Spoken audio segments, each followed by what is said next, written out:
Hello, everyone. Hello. I normally don't need to use a mic, as you know, and nevertheless, because we're recording this, I'm going to try to stay attached to a mic for a little bit. I'm just going to make a few opening remarks. I'm Danny Warshay. I'm the Executive Director of the Nelson Center for Entrepreneurship. We are really excited that you're all here today. I have a normal way of introducing every event, and some of you are laughing because you know that standard pattern, and I promise I won't deprive you of that. But I want to thank CIS for reaching out to us at the Nelson Center to collaborate with them on this opening keynote for the CIS Tech Summit. We're really excited to be doing that, and those of you who see our activity on campus know that it's a hallmark of what we're doing, which is to collaborate with other people who have expertise that complements ours. So thank you to Robbie, thank you to the other leadership and those involved at CIS generally, and also in this Tech Summit. We're really happy to be collaborating. So now I won't deprive you. For how many of you is this your first Jonathan M. Nelson Center event? Raise your hand. Oh, I love that. And we see lots of new people today. I always love that because it means we are reaching new corners of the university. As I say, we are collaborating with just about everybody on campus, and we're really happy to be doing it. And it also means that we're reaching new pockets of interest. People, maybe some of you, who don't know how you relate to the word entrepreneurship. At Brown, we define entrepreneurship as a methodology for solving problems. And those problems extend across every discipline you can imagine and that you're involved in. I see faces from the medical school, from public health, from engineering, from the Pembroke Center, from philosophy. We're doing things on the ethics of entrepreneurship. And so if you're not already involved with us, we encourage you to become even more involved. And that extends way beyond Brown. We're working out into the community throughout Rhode Island and even around the world through our Brown alumni network. So I encourage you, if you're not already on our email update list, to go to our website, which is entrepreneurship.brown.edu. Couldn't be easier, entrepreneurship.brown.edu, and sign up, because then you'll be invited to the continual flow of these kinds of events, and we welcome you. I want to clarify that we are also not depriving your stomachs of food. There is food, but we also wanted to make sure we did this event in an organized way. So this will also motivate you to stay to the end, because we will have pizza and food right around 1 o'clock, and if you're heading out to spring weekend events or to class or somewhere else, you can take it to go, but we wanted to do this in a way that wouldn't disrupt Michael's presentation and discussion. So thank you again for being here. Thank you again to CIS. I'm not going to take a long time to introduce Michael. Michael and I met through a common friend, a common Brown alumnus, Troy Henikoff, who was also my former business partner at a startup company in Chicago when I was speaking to a group in Chicago. And I think we both envisioned that you might be willing someday to come to campus and then leave it up to our star program manager, Liz Malone, to just capitalize on that opening and to reach out to Michael, and here he is. Many of you have already expressed how excited that you are for us to have him here. So I'm not going to take a long time to introduce you. You'll cover your story, I think, sure, in the context of what you're going to share. And then we will leave a lot of time for your interaction, your questions, your discussion. All I ask, because in the spirit actually appropriate for, I think, one of your points here, we're going to document this and share it more widely. We are increasingly live streaming all of our programming and also documenting it for asynchronous access. And I hear from lots of alumni all over the world that they're accessing those pieces of content on our YouTube channel. So I'm going to leave the mic there, and if you have questions, comments, want to interact, we'll ask that you just form a line there and do that. And I think you're going to even invite people to do that at some point throughout. So Michael, thank you for being here. We're also going to be doing a podcast episode at the Watson Center later this afternoon, and we'll also invite everybody through Watson to access that as well. Thanks very much. Thanks, Danny. Hi, everyone. Thanks for coming out. I didn't realize when we scheduled this that I was like the opening act of spring weekend. It's kind of cool for me, actually. I need to like steal one of these light blue spring weekend t-shirts from someone. It's really awesome to be back on campus. I haven't been back at Brown in a long time. I'm excited to be in this sort of joint room with the Entrepreneurship Center and the Tech Summit. So I'm going to tell just a little bit of my story, sort of how I got to Brown, sort of how I got into my career, and then talk a little bit about my experiences in the Obama campaigns as a way of talking about sort of the evolution of digital and technology over the last decade or so, particularly relative to politics and social movements. But then we can take this conversation wherever people want to go. So I'm comfortable with questions whenever you have them, and I can run around the mic too a little bit. So I came to Brown in the fall of 1996. I was a soccer player, so I was recruited to come and play here. But I grew up in Washington, D.C., and I grew up in this sort of nutty bananas D.C. prep school scene. For anybody, there's some people in this room who probably can see some nodding. It's a really, really insane environment. I went to St. Albans, which is the most competitive environment I've ever been in my entire life, including working at the White House. That sort of prepped me with certain expectations and a certain mindset around achievement and accomplishment and what success was supposed to look like and all these kinds of things that a lot of people come into a school like Brown with, right? These like very intense expectations. For me, not a lot of clarity other than achieving, but not a lot of clarity about what that meant, but that like success and competition and winning was important, but how and what I was focused on was not as clear to me when I was 18 and 19 years old and I got here. And so one of the reasons I loved Brown was the variability and the ability to study all kinds of stuff. I ultimately, and this will end up making sense at some point in the story, but I ended up basically double concentrating in creative writing and biochemistry, which is really a good preparation for doing digital technology and analytics and politics, if anybody's curious.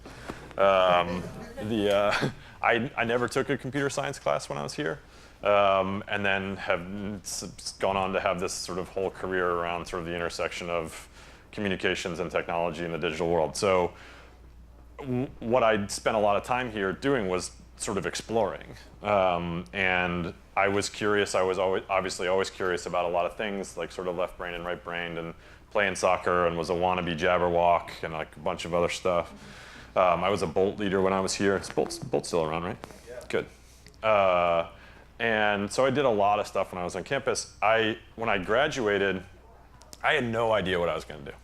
I ended up with my final concentration was creative writing, even though, and so I really had no concept of what I was going to do next. And so I took some time off. I went to work, and I went to work as a graphic designer. Perfect sense. Makes perfect sense. I have a very linear story. And I went to work I was living in Chicago. I went to work in a little teeny boutique design firm where I basically had a boss who realized I was curious and good at learning things and would just hand me extra projects. And I would say some version of, I don't know how to do this, and he would say some version of, that's why you have 2 weeks instead of 1 week. You have a week to figure it out and a week to do it. And I just started to learn. And I came into design sort of through the window of communications and writing, which was something that I've always done and always loved, and started to learn design and started to learn motion graphics. And then I started to learn, this was in like 2000, so the very beginnings of sort of the real interactive web. Flash was still a thing. Ajax was not a thing, so interactive HTML5 was a long way off. And so what I discovered is that I was in such a small team that if you actually wanted to get anything done and implement anything, you then had to keep learning like 7 other things, right? So, I had to learn Photoshop, and then I had to learn After Effects, and then I had to learn Flash, and then I had to learn ActionScript, and then I had to learn HTML, and then I had to learn CSS, and then I had to learn JavaScript, and I had to learn PHP, and you end up like sort of accidentally, they didn't use this term back then, becoming sort of a full stack person, right? From design all the way down to, basic server setup, sysadmin type stuff. And I would never call myself an engineer. The engineers that work for me and that I've worked with would punch me because for denigrating their capacities and sort of stealing a word. But I became this sort of jack of all trades technologist person. And me and another buddy from Brown, who I also played soccer with, decided we were going to start a little sort of web design, web development company in Chicago. And we were just experimenting. We were like, this was the early days of Ajax, the early days of interactive web. We were using Flash as a front end, as a UI for Java, which it's a terrible idea. But it was cool at the time, and before things like HTML5. And so we were just experimenting, and then the 2004 election happened. And we started this company partially because we didn't know what else to do. We wanted to work on things that were interesting to us, and there weren't sort of jobs doing the things we wanted to do. Social media was still really new at this time, right? This is basically this is 2004. And what happened for me in the 2004 election was really sort of a seminal moment in my life and career. So I grew up in DC, like I said, so I grew up with politics in my blood and sort of in the air, and it's like a disease, right? And you can't get away from it. And I grew up with kids who were kids of senators and stuff, and so I grew up with this very personal relationship with politics, right? That was something that I was close to, and that the concept of self-government made a lot of sense to me because my friends' parents were on C-SPAN. That's not I realize now, that's not most people's experience of politics, unfortunately, to some degree, right? This was a feature of privilege. It should be a feature of the system. That's a different talk. Although we can talk about that if you want to. But when the 2004 election happened, I kind of had this crisis of when the Democrats managed to lose to President Bush a second time, I kind of freaked out. And I sort of decided that I either needed to stop caring about politics or I needed to start working in politics, because how had we managed to do this twice? But now it's January of 2005, the elections just happened. I got into this argument of violent agreement with my best friend, one of my best friends who I grew up with, and he had done some volunteering for Kerry, and he had just finished his JD MBA at Harvard. It was very impressive, doing all this interesting stuff. And we just sort of had this argument of violent agreement. We were both just really frustrated with what had just happened in the election and the country. And somewhere in this conversation, Eli said, well, if we're so fucking smart, why don't either of us do this for a living? And he just meant it rhetorically and was just sort of talking and frustrated and venting, but I just couldn't stop thinking about this. It just sort of stuck in my brain, and I just really started to dig into this idea of what am I doing with my skills? Am I doing the right things? Am I working on the things that matter to me, or the things that matter to me most a hobby? And that concept was I just couldn't let it go. So Mike and I shut down our little company, and I went to work for Senator Durbin as an intern because I was living in Chicago, and I decided I needed to work in politics, and I had no idea where that was, where do you start when you do that? I had no idea. I was 28 years old. I was working for free as a student intern in Senator Durbin's office, opening the mail. I think in that process, just to give it a little color, I called Senator Obama's office, and they didn't have any spaces for interns. I called Durbin's office. They said, well, we have student interns. And I said something like, well, I'm thinking about going to grad school, because for those of you who haven't gotten there yet, in your 20s, you're always thinking about going to grad school. There's always, do I law school? You think about it all the time. Every time you don't like your job. And so it wasn't a lie per se, but I wasn't really going to grad school.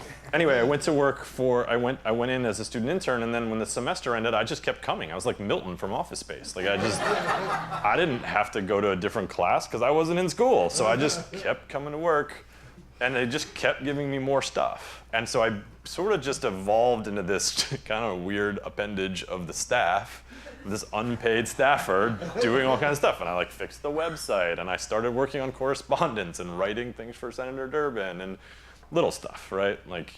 Thank you letters to, birthdays for people in the city. Nothing, I wasn't a speechwriter or anything. I don't want to oversell what I was doing here. I was mostly opening the mail and answering the phone. But it was an interesting way to start to, answering the phone in particular was a really interesting way to feel the connection between citizens and government. Because This was that went through the summer of '05, so this included Katrina. This included the Harriet Miers Supreme Court nomination, and Senator Durbin was on Judiciary. And people would call during Katrina and just cry into the phone, how you have to help these people. And I'm like, I'm a 28-year-old intern opening the mail in Chicago. I will do what I can. You know, like, what do you say? Like, what? And it helped me start to understand, like, that there is like real empathy and real opportunity to serve in government in a way that we often don't associate with politics. So I kept doing this for a while, and then I sort of tripped my way into the Obama campaign. So now I did this for a little while. I went to work for a political consulting firm. So all of my technology skills are sort of in my back pocket. I'm basically working on campaigns, doing polling analysis and direct mail and communications and everything. I ended up being a field director in the city, so managing volunteers. So I've learned kind of the entire gamut of how campaigns work. And I have this weird skill set in my pocket that I'm not really using around design and technology and web development and other stuff. Then the Obama campaign starts. And I fling myself at the campaign and, you know, basically wallpaper the office with my resume and say I'll take out the trash or do whatever. And much like a startup, a challenger, unlikely presidential campaign is very similar in that the more hats you can wear, the more valuable you are. And I had accidentally created this resume that was basically digital politics. We didn't even use the word digital back then. We didn't have any idea what to call this. People always ask me, did you study digital politics? And I'm like, of course not. And it wasn't a thing when I was in college. Like, even if I'd wanted to, there was none of those things existed. You know, I was here pre-Facebook and YouTube, thank God. And so, but I had developed this sort of unusual Swiss Army knife of skills, right? I understood how campaigns work, I understood technology, and I kind of just came in very early in the campaign, 2 weeks after the announcement. I started out as the deputy director of digital, and I ended up being the CTO, largely because I was just the most technical person in the room. So now I'll start talking a little bit about technology and politics in the Obama world. So political campaigns are very non-technical organizations, right? The level of technical sophistication inside these organizations is very, very low. And that has lots and lots of consequences, and being the most technical person in a non-technical environment it's an interesting opportunity, but it's also really frustrating.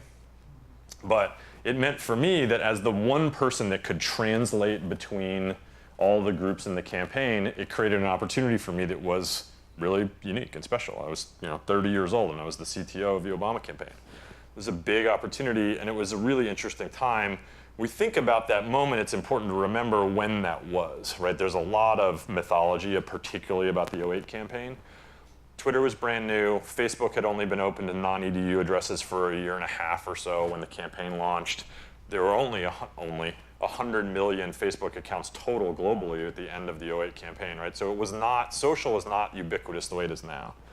But it was a mechanism for a challenger campaign to start upending the way people participated in politics. And we knew that we could not win a traditional primary. There was no path for us in a primary that looks like normal primaries, right? There was a huge primary. Most of the talent and most of the activists were sort of behind Edwards or Clinton, particularly Edwards in Iowa. This was pre-self-immolation. And this created a necessity for innovation. And this is an important concept, right? That we didn't walk into the campaign and say, we're gonna be the most digitally savvy campaign ever.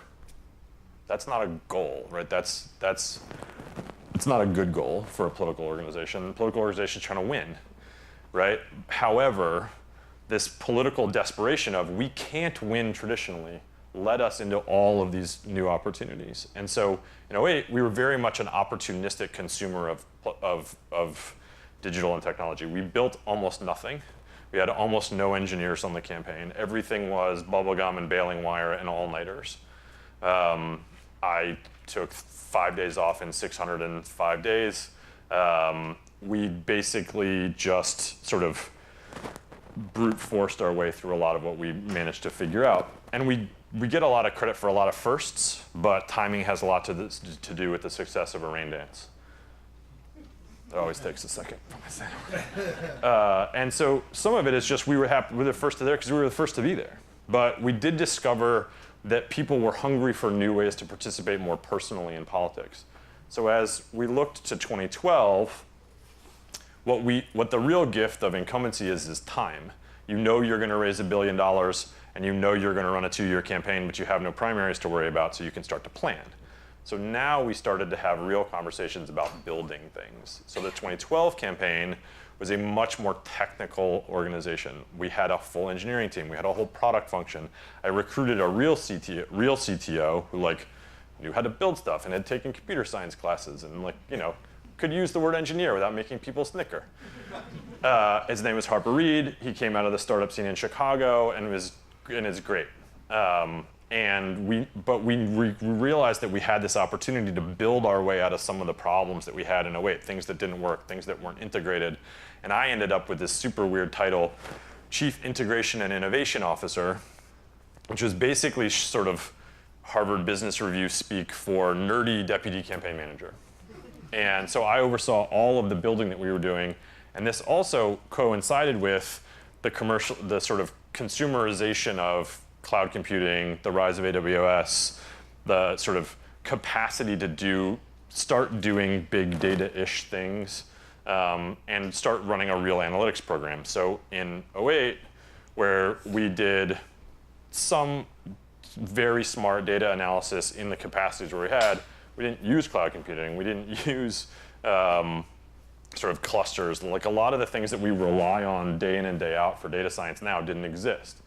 So 12 was really the time. The innovation in 8 was about the elevation of digital to being a strategic pillar of an organization, right? So that digital was not a function of communications, but was a mechanism for changing the way and the scale at which we did everything. So it became part of fundraising and organizing and communications and other stuff. In 2004, the digital team was a bunch of guys. There was a moment in the Kerry campaign where one of the guys walks into the office and goes, "Don't let the guys with the computers break anything." Like that's basically digital in 2004. And it was just, it was mostly a communications function, right? And digital was subservient to, send this press release to the email list. By the way, not a good plan, in case anybody's curious about email strategy, because your email list is not full of reporters. They don't want a press release. You need to give people something to do, right? So we were able to say no when those ideas came in and say, yes, this is what we should talk about, but let's talk about it in a way that these people are going to be animated by, and let's ask them to do something. So the elevation of digital was the real innovation of 8.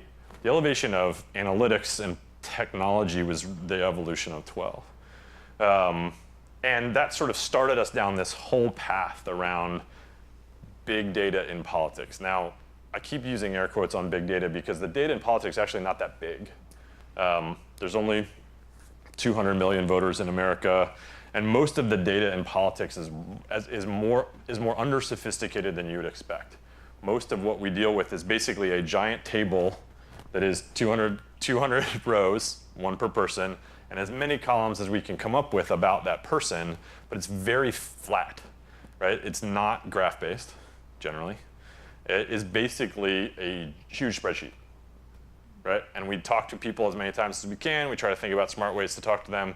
We try to integrate between all of the touch points that people have with the campaign, but the world operates very effectively as a graph, and we do this very effectively as individuals. We are connected via different edges to all kinds of people and organizations.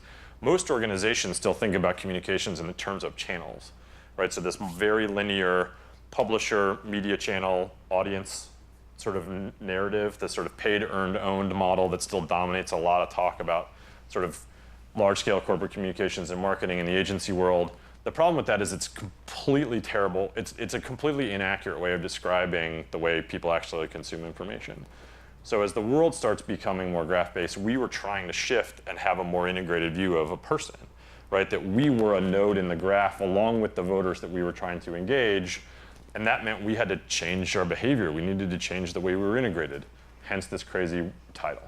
And my job was sort of this impossible job, basically, of running around an organization that was trying to adapt to this world, but where most of the leaders in the organization hadn't bought into this idea yet. And so there was a lot of organizational tension. The other thing about the second campaign, it was a much more professional operation. And I mean that in both the good ways and the bad ways.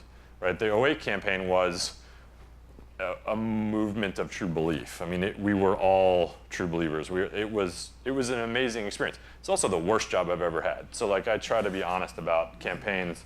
It was sort of the best and the worst job I've ever had. The second campaign was, we were in a much better campaign, but it was much more professional. You're the incumbent. All of the party apparatus is around you, so it's not driven by the same level of belief. So culturally, it's super different. And it kind of burned me out on campaigns. So after the second campaign, I started another company called Timshel. And Timshel was basically an attempt to bring digital transformation and good platform technology to the rest of the social impact landscape. So politics is sort of well served, although there's lots of problems with it, by this cottage industry of political tech companies. But the larger social impact landscape, so everything from nonprofits to foundations to social enterprises to corporate CSR groups, are not particularly well served by technology and innovation, and that sounded like something we wanted to solve. Like, I got into politics because I believed in governing. I believed in, that public service was a mechanism for good. We can debate whether I'm crazy or not. I still believe that, though. I believe in the potential of that, at least. And so I didn't get into politics because I loved campaigns. I just happened to end up in campaigns. And it's sort of, if I wanted to like couch myself a little bit here, like there's super competitive environments. They sort of fit with some of the things that I was taught and some of the skills I had. And like, I'm good in a crisis. I don't panic. I'm very calm. Like, I work well in that kind of environment. When I was a kid and I wanted to be a doctor, when I was like 9, I wanted to be a trauma surgeon. Like, that should tell you something about my brain. And I still have some of that mentality. So I was well suited to campaigns, but I wanted to work on the problems after election day, and that's what Timshel was all about. And so we tried to build a company around those ideas. What I discovered in the venture world and the social enterprise, the intersection between venture and startup and social enterprise is there's a lot of talk about the evolution of capital and the evolution of business models. It's very hard to operationalize that still. The mechanisms and the actual sort of flow of capital and funding is actually still pretty traditional. There's still sort of one philanthropy pocket and there's one revenue-seeking, return-seeking pocket. And we talk a lot about the intersection in venture philanthropy and social enterprise and all these. We have a lot of transition vocabulary around this stuff, but a lot of it hasn't settled. And so it's really hard to fund a company whose primary goal is social impact. That we were trying to run, that was a for-profit, and we're running as a for-profit. And the platform one of the platforms we built, despite not wanting to be a political tech company, ended up being the digital foundation for Secretary Clinton's campaign.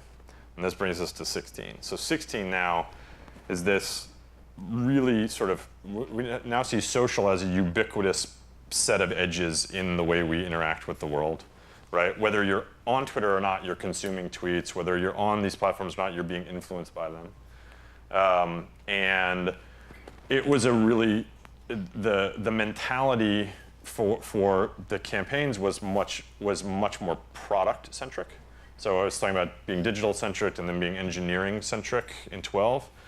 16 was sort of the maturing of that into something that was truly product centric. Like, who are the users? What problems do people need us to solve? So when Steph Hannon took over as the CTO for Secretary Clinton, her background was she was one of the heads of product at Google.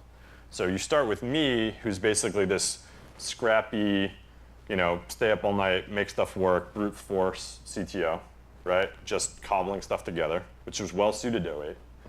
Then you have a serious engineering-centric CTO in 12 talking about building things for the first time, but tending to solve engineering problems, right? So the data is not talking to each other. Well, let's make it all real time. Well, we never asked anybody if it needed to be real time. We just thought that was the right way to do it. Turns out doing data, integration in real time is expensive and hard, And it would have been way better off if we just asked somebody a question and said, does this need to be real time? Because we could have made ourselves lives a lot easier. Steph Hannon is the sort of mature sort of evolution into a really product-centric CTO. Then the world goes insane. And I think we're living through, to sort of wrap up and start inviting people into the conversation here, this sort of really interesting moment in sort of cultural, technical communications evolution, right? That a lot of the things that we have built and become ubiquitous to our lives, we never really had a serious conversation about how we wanted them to function relative to society, relative to institutions, relative to things like democracy. We kind of let those conversations be privatized for any number of reasons, right? Partially just because some of the people who we sort of didn't notice, and some of the people who should have noticed didn't know any better. I think you see in the Zuckerberg's testimony a couple weeks ago, the start of a conversation we should have had 10 years ago, asked by people who were profoundly naive about the topic that they're trying to regulate, which is both encouraging that we've started the conversation and a little scary that we're not having a good enough conversation. We need to have the same conversation about AI. How do we want this to function in society? Like, so much of the talk is like robot apocalypse. It's like, it doesn't have to be, just because we all watch too much sci-fi doesn't mean that has to be where this goes, right? Like, there are real warning signs and things to be worried about, right? And we should have serious conversations about these things. And there are very thoughtful people like Jared Lanier, who's like one of my favorite thinkers in the sort of CS AI world, talk really eloquently about the ethics of these kinds of things. We need to have this conversation now. And so a lot of the work that I'm doing these days centers around, do we have the kind of leadership we need for where we're going, right? That the conversation, for instance, we have about the future of education and the future of work tend not to intersect enough, right? So you hear a lot of talk about everybody, because right now there aren't enough computer science engineers to go around. Nobody can hire. There's this incredible challenge of talent and open jobs. So everybody's going to go study computer science and go into STEM, right? Except 10 years from now, that's not going to be where we are anymore. Like, of all the things that AI is likely to be good at, one of them is going to be computer programming. And exactly how that plays out, we don't know, and we'll see. But the skills that we need in the technology world are extremely different 10 years from now than they are now. So if we're studying for the world we're in now, none of us are going to have jobs, right? If you really want to have a job in a world full of robots, become a mechanic, right? Like, they're all going to break, right? Like we're going to have to fix all these things. And how many of us know how to fix stuff anymore, right? Like, you really want to be seriously in demand, be a mechanical engineer. Anyway, I think we're in this really intensely important moment around leadership and questioning the sort of underlying dynamics of the systems that we live in. We see democracy feeling under threat. We see institutions like free press under threat.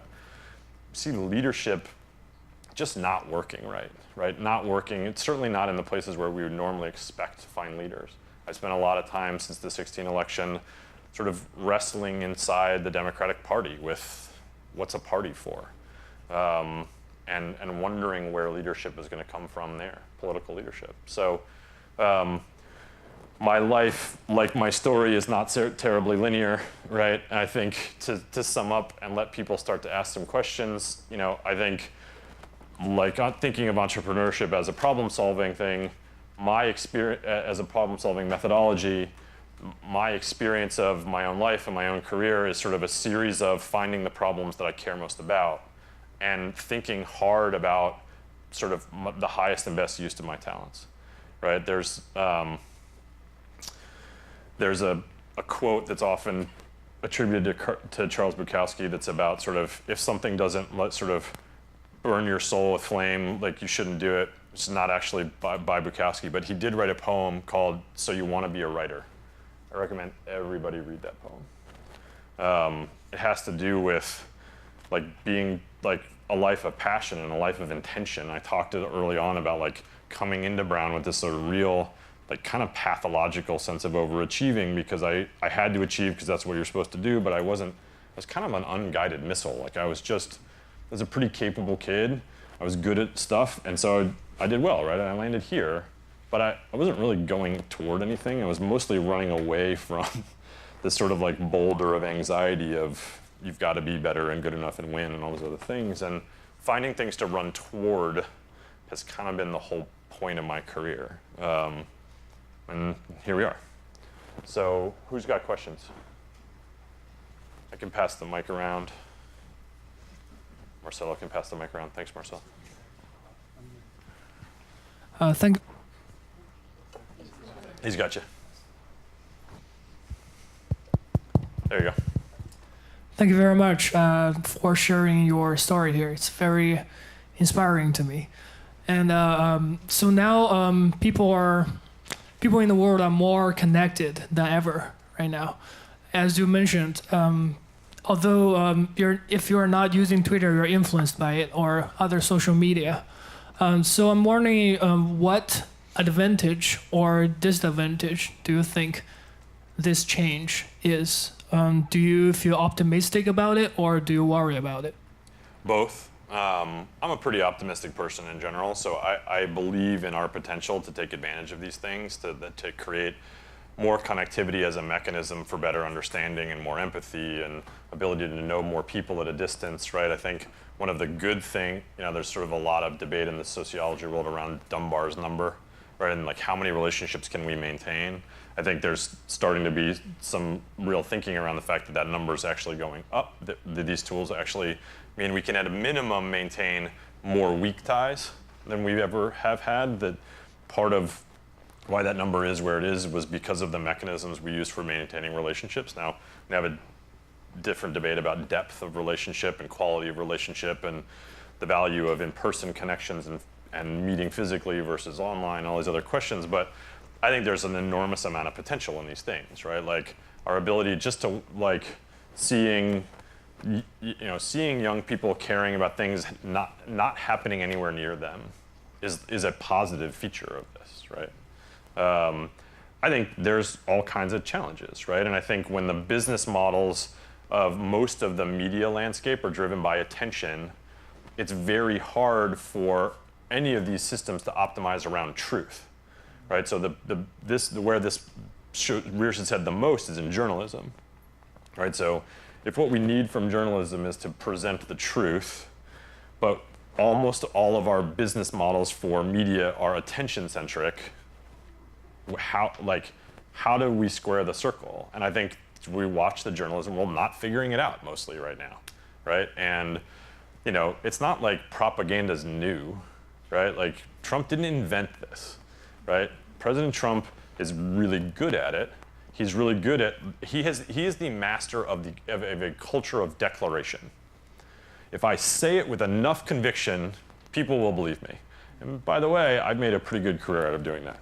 So how you become the CTO of a political campaign when you have never taken a computer science class is pretty much that. However, we live in this sort of declaration culture where demonstrating values is sometimes secondary to declaring what we believe or what we think is true, and we've sort of developed this very sort of relativistic view of truth. And I think this is a place where there's real problems with so much connectivity. I also think, and I don't want to get into blaming the user, blaming voters too much for this, but there is a role that we have to play as users of the system, that we have more power and more access to more information, and we're not really dramatically better consumers of information than we were a generation ago, right? We work a lot at my new job. My new job with running Chicago Ideas with young people in Chicago, and they're actually really good at this. But I think I'm sort of this weird, too old to be a millennial, too young to be Gen X, sort of tweener person. And people who are my age and a little older than me are terrible at this, right? Really, really just not good enough consumers of information, not properly skeptical, not appropriately thoughtful about sourcing, all these other kinds of questions. And this is something where, as individuals, we have to figure out how to get better at using these things so we're less easy to manipulate. People are always manipulation is not new. Propaganda is not new. It's always been around. part of what I think is challenging around this from like a privacy or a data perspective is people say, well, you choose to use Facebook.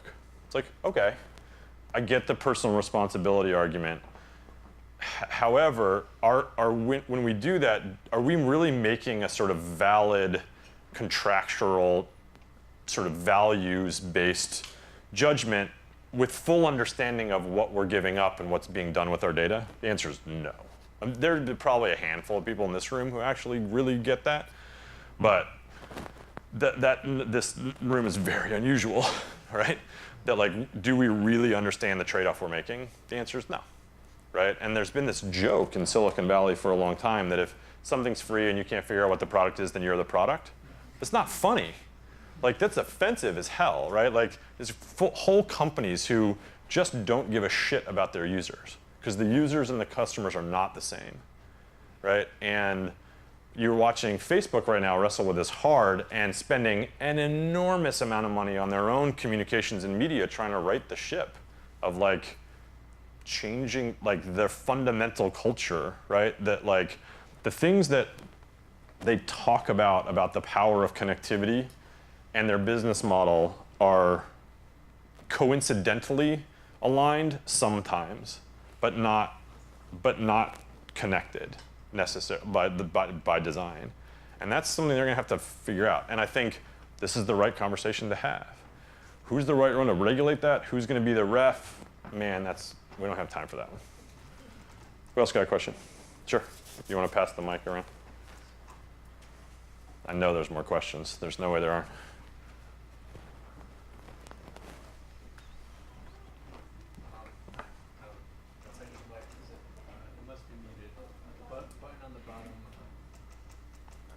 Hello? There we go. First of all, name? thank you for coming. Alex. Alex. Nice to meet you. Thank you for coming. It's been a great talk.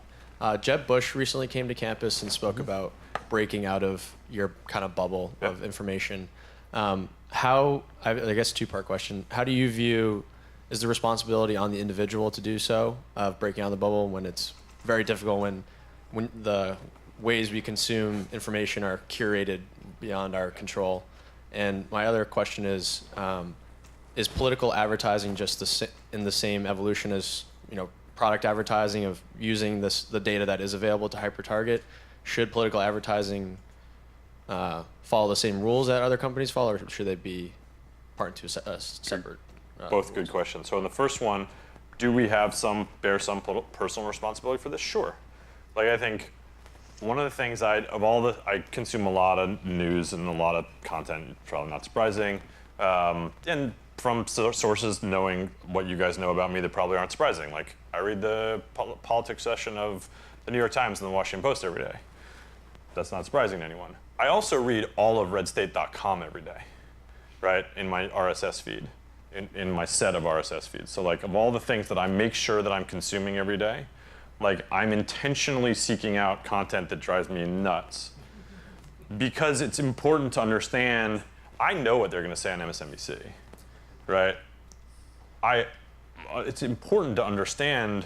There's just a strategic value to this of like understanding your opponents, but it's also there's sort of a bigger human cultural here of understanding your neighbors and your fellow citizens and the people around you. Choosing that is really hard, right? There are some days where I'm like, fuck no, like, I just can't, like I can't take it. I cannot read redstate.com today.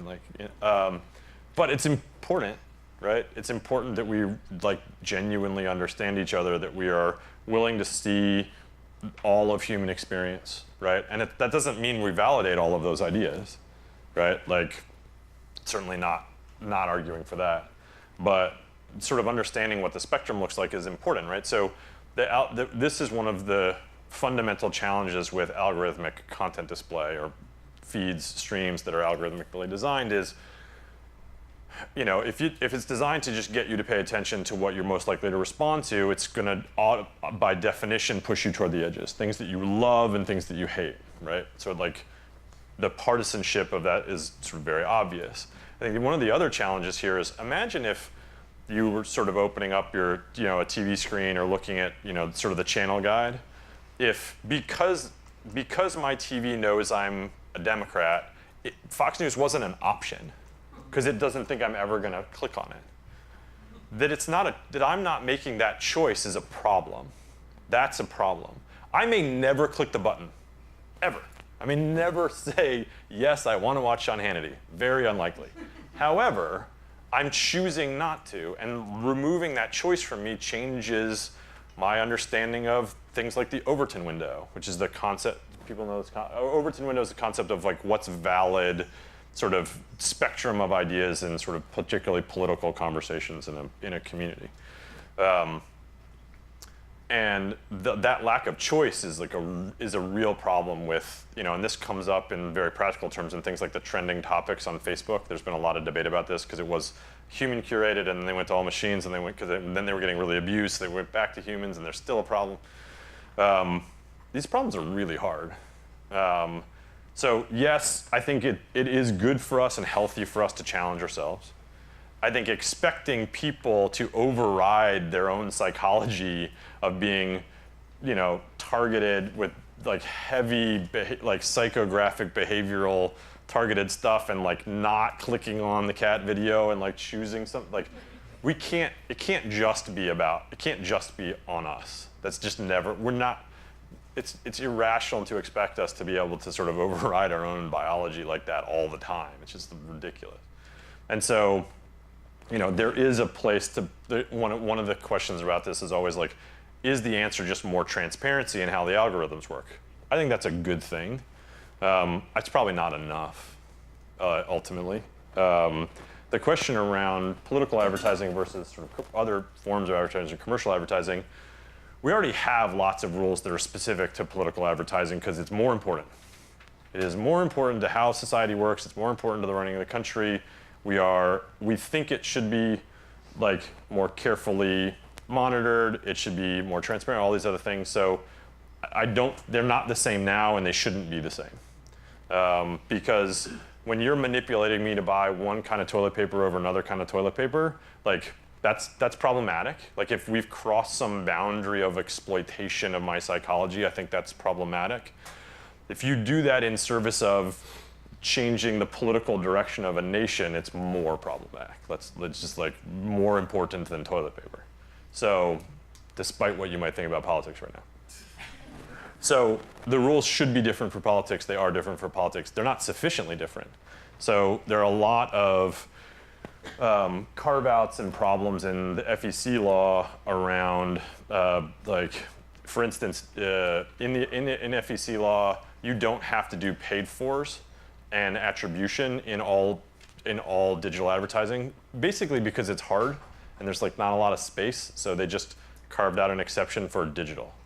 It's just laziness, right? And it's just an industry of people being like creating a massive thing to exploit and use. We have rules like saying who a TV ad's paid for. We don't have those in digital. Facebook has said they're going to start offering this, but you're going to have to like go find it, which is problematic.